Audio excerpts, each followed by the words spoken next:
안녕하세요, 소프리 짬뽕 알뜰 세트입니다. 길거리 땅바닥에 에어팟이 떨어져 있어서 주워보면 이렇게 스티커라고 합니다. 누군가가 전문적으로 일부러 붙이고 다닌 건데요, 탈모약 싸게 사는 법 있나요? 라는 질문이 올라왔는데 대머리들이 공짜 좋아한다더니 사실이네 크크크 라는 댓글이 달리기도 합니다. 진짜 못된 사람도 있는데요, 청각 장애인들의 오픈 채팅방에 사람들이 반갑다며 자기소개 부탁드린다는 글을 남기자 이렇게 음성 녹음을 남겼다가 강퇴를 당한 놈도 있습니다. 이번엔 이렇게 사탄도 울고 갈 인성 파탄자들을 모아봤습니다. 그럼 한번 볼까요? 첫 번째는 폐기판 점장입니다. 편의점 갤러리엔 오늘은 맛있는 폐기가 많다며 날짜 지난 도시락과 삼김 등의 제품 사진들이 올라왔었습니다. 오늘 야간 알바 첫날이었다며 점장님이 하루 지난 거는 반값, 이틀 지난 건 80% 할인가로 월급에서 깐다는 이야기를 했다면서 이틀 지난 것부터는 많이 가져가야겠다는 글을 남겼는데 폐기를 너한테 판다는 거냐며 점주 사람이냐는 댓글들이 올라왔고,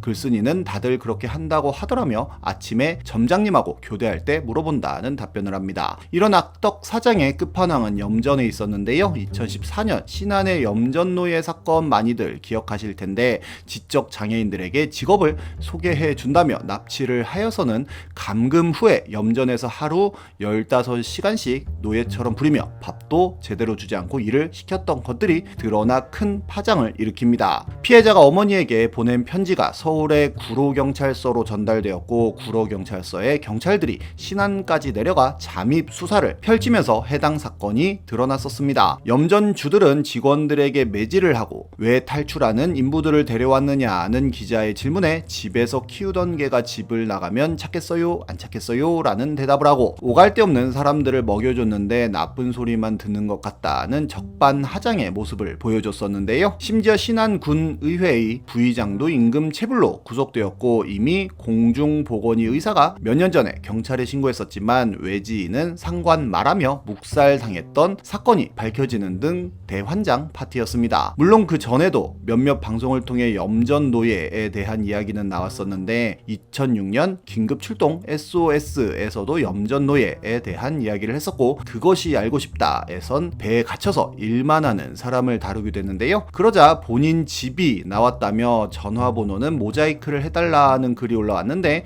이쪽 동네는 일할 사람이 없으니 저렇게라도 잡고 있어야 하니 뭐라 말할 수가 없다고도 하고, 누가 이런데 와서 일하려고 하냐며 그런 입장도 생각해 보셨으면 한다는 글을 남기기도 합니다. 결국 몇몇 업주들이 집행유예 등의 실형을 받는 등의 처벌을 받아 솜방망이 처벌 논란이 일어나고, 피해자들은 탈출해 파출소에 신고하면 다시 잡혀갔다며 국가를 상대로 소송을 했지만 오히려 정부와 신안군, 완도군에서는 피해자들이 적극적으로 신고하지 않으면 적발이 어렵다는 해명을 합니다. 재판 내내 신안군에선 그런 일 없다, 자료를 분실하였다 등의 태도로 일관하고 자료조차 제출하지 않았는데 오히려 염전 피해자들이 패소하였고, 신안군에선 피해 장애인들에게 소송비용 700여만 원을 청구했다는데 법원에서 183만 원으로 감면해줬다고 하네요. 그리고 염전 노예에 관한 폭로를 하겠다며 염전주들을 협박한 기자가 있었는데 임금 체납을 보도하겠다는 등의 협박을 하여 1,100만 원을 받았다고 하는데요. 알고 보니 그 기자 역시 염전을 운영하며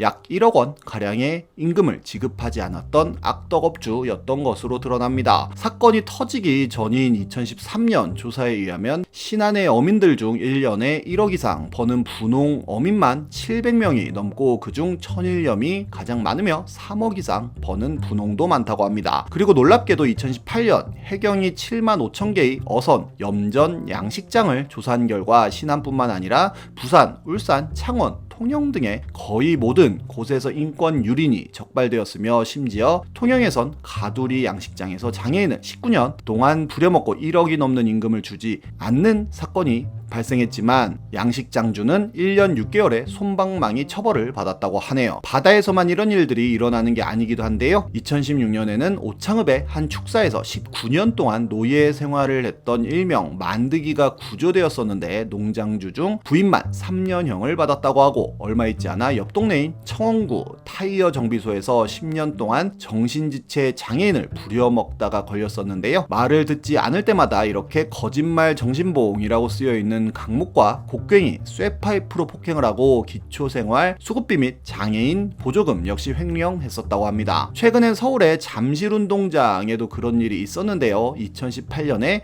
17년 동안이나 쓰레기 가득한 컨테이너 박스에서 지내며 쓰레기 분리수거 일을 했지만 급여 통장은 한 번도 보지 못한 분이 구조되어 큰 충격을 줬는데, 야구 경기가 있는 오후 7시부터 다음날 아침 7시까지 근무하며 쓰레기통에 있는 먹다 버린 피자 끝부분만 먹었다고도 합니다. 그를 고용한 고물상은 1억 4천만 원, 그의 친형은 8천만 원 가량을 가로챈 것으로 드러나는데요. 피해자가 친형과 고물상을 고소했지만 검찰은 친형은 불기소 처분하였고 고물상은 최저임금법 위반 혐의로만 100만 원 벌금의 처벌만 내려 항고했지만 기각되었다고 하네요. 다음은 AS 기사 뒤통수 때린 손님입니다. 2017년 네이트판엔 우리 아빠 AS 기사님인데 너무 속상해 라는 글이 올라옵니다. 아빠가 AS를 해주러 갔는데 그 집이 무료 AS 기간이라 돈을 안 받아야 되는 상황이지만 그 집에서 고생하신다고 10,000원을 줬다고 합니다. 아빠는 돈 안 받겠다고 두세 번 거절했지만 기어코 줘서 받아왔는데 회사에서 전화가 와서는 평점 1점을 받았다는 이야기를 들었다는데요. AS 기사에겐 그 평점이 급여에도 영향을 미쳐 엄청 중요한 건데 10점 만점에 1점을 줬다고 아빠가 놀래서 그 집에 전화를 했더니 자기가 시험에 보려고 10,000원 준 건데 10,000원을 받았으니 마인드가 안 되어 있다고 1점으로 줬다고 합니다. 결국 아빠가 그 집에 가서 싹싹 빌고 50,000원 위로금 주고 나서야 평점을 만점으로 올려줬다고 하네요. 이렇게 별점으로 이상한 갑질하는 손님들은 너무 많은데요. 핫소스 3개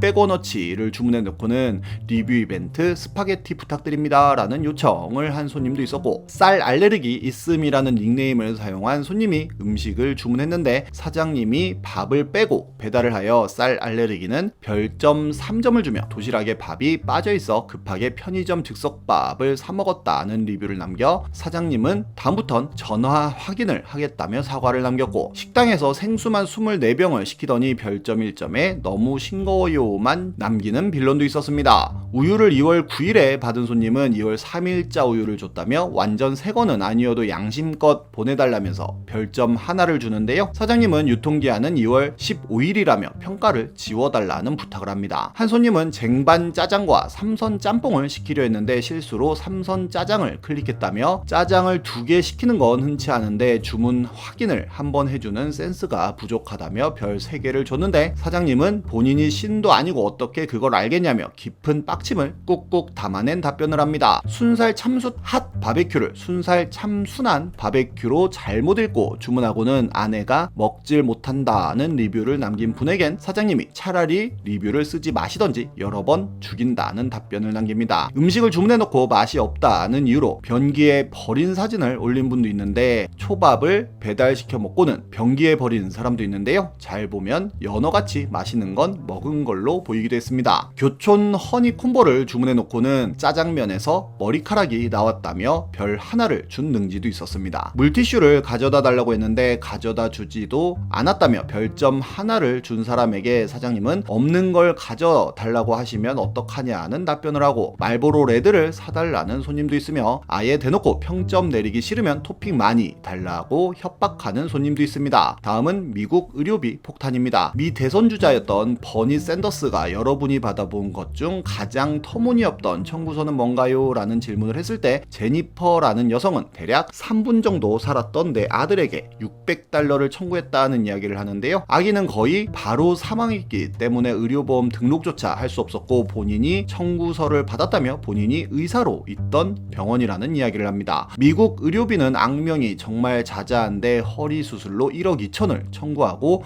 복통으로 응급실 갔다가 1,500만 원의 청구서를 받고 2주 집중 치료가 포함된 출산 비용으로 6천만 원을 청구하고 맹장 수술로 4천만 원을 청구한다고 합니다. 교통사고로 3일 입원하고 7천만 원을 내고 발목 골절 치료하고는 9천만 원을 냈다고 하는데요. 심지어 애틀란타에 사는 테일러 데이비스는 머리를 다쳐 응급실을 찾아갔지만 7시간 동안 차례가 오지 않아 결국 그냥 집에 왔는데 $688라는 청구서가 날아왔고 이에 대해 항의하자 응급실을 찾아서 접수를 했기 때문에 정당한 의료비다라는 답변을 들었다고 합니다. 심지어 이 고민 장인형 하나로 20만원 가까운 비용을 청구하고 홀스를 낮게 포장하고는 한 알에 10달러씩 받고 환자가 울었다는 이유로 의사가 4만원을 더 받는 등 어마어마한 폭리를 취한다고 합니다. 이렇게 합법적으로 뜯는 삥이 가장 무서운 게 아닌가 하는 생각이 드네요. 지금까지 속풀이 짬뽕 알뜰 세트였습니다.